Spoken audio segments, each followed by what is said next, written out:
Hello and welcome to our channel. Today we're diving into the complex history of U.S. tariff policy, exploring its origins, transformations, and the unique approach taken by President Donald Trump. We'll examine how tariffs have been used as tools for revenue, protection, and negotiation, and discuss their current impact and potential future implications. In the late 18th century, the newly formed United States faced the challenge of funding its federal government.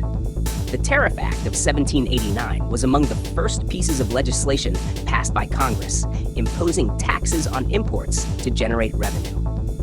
For the first third of the nation's history, tariffs were the primary source of federal income, accounting for about 90% of government revenue.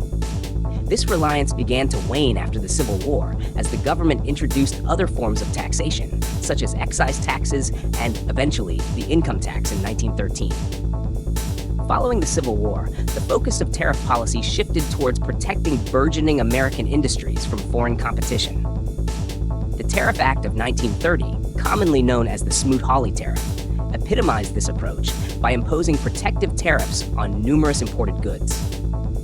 While intended to shield domestic industries, such measures often led to retaliatory tariffs from other nations, contributing to a significant decline in international trade during the Great Depression. In response to the economic challenges of the 1930s, the U.S. began to view tariffs as tools for negotiation.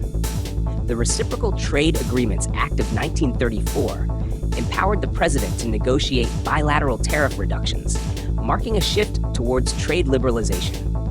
This era saw the establishment of the General Agreement on Tariffs and Trade, GATT, in 1948, laying the groundwork for the World Trade Organization, WTO, and ushering in decades of reduced trade barriers and increased global commerce. President Donald Trump's approach to tariffs represented a significant departure from post-World War II norms. He utilized tariffs not only to protect domestic industries, but also as leverage in broader policy negotiations. For instance, in 2018, the Trump administration imposed tariffs on steel and aluminum imports, citing national security concerns. These actions led to retaliatory tariffs from trading partners, affecting various sectors of the U.S. economy.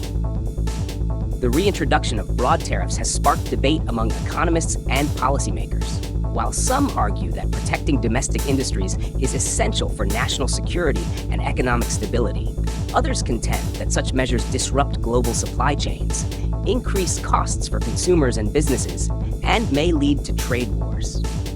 The long-term effects of these policies remain uncertain, but they have undoubtedly reshaped discussions around trade and economic strategy.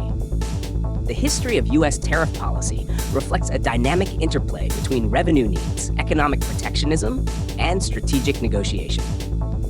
As we navigate the complexities of modern global trade, understanding this history is crucial for informed discussion and decision-making. We encourage you to share your thoughts on the use of tariffs in today's economy in the comments below. Thank you for watching, and don't forget to subscribe for more in-depth analyses of economic policies and their impact.